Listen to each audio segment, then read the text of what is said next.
ਜਲਾਲਪੁਰ ਭੱਟੀਆਂ ਪੁਰਾਣੇ ਲਾਰੀ ਅੱਡੇ ਤੇ ਮਕਸੂਦ ਬੈਂਕਰ ਐਂਡ ਸਵੀਟ ਵਾਲਿਆਂ ਦੀ ਨਵੀਂ ਹੱਟੀ ਬਣ ਗਈ ਹੈ, ਜਿੰਦਾ ਅੱਜ ਸ਼ਾਨਦਾਰ ਇਫਤਤਾਹ ਹੋਇਆ ਹੈ।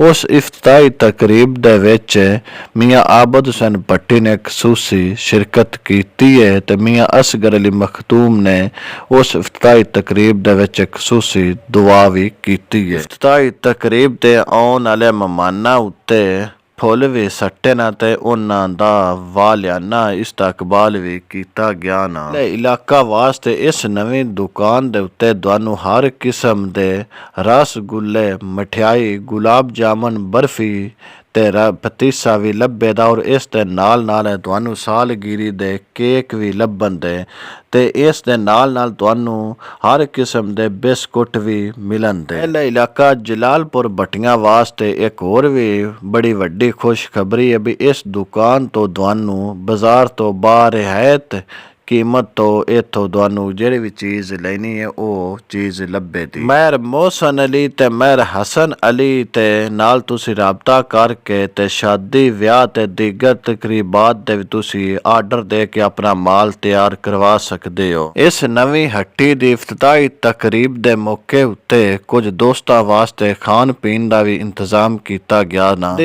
ਫਿਰ ਅਸੀਂ ਆਮਦ ਰਜ਼ਾ ਕਾਂਜੂ ਤੇ ਮੁਨੀਰ ਤਮਸਮ ਦੇ ਸਈਦ ਰਹਿਮਾਨ ਸ਼ਾਹ ਨੇ ਮੀਆਂ ਆਬਦ ਹੁਸੈਨ ਭੱਟੀ ਨਾਲ ਰਲ ਕੇ ਫੋਟੋ ਸ਼ੂਟ ਵੀ ਕੀਤੀ।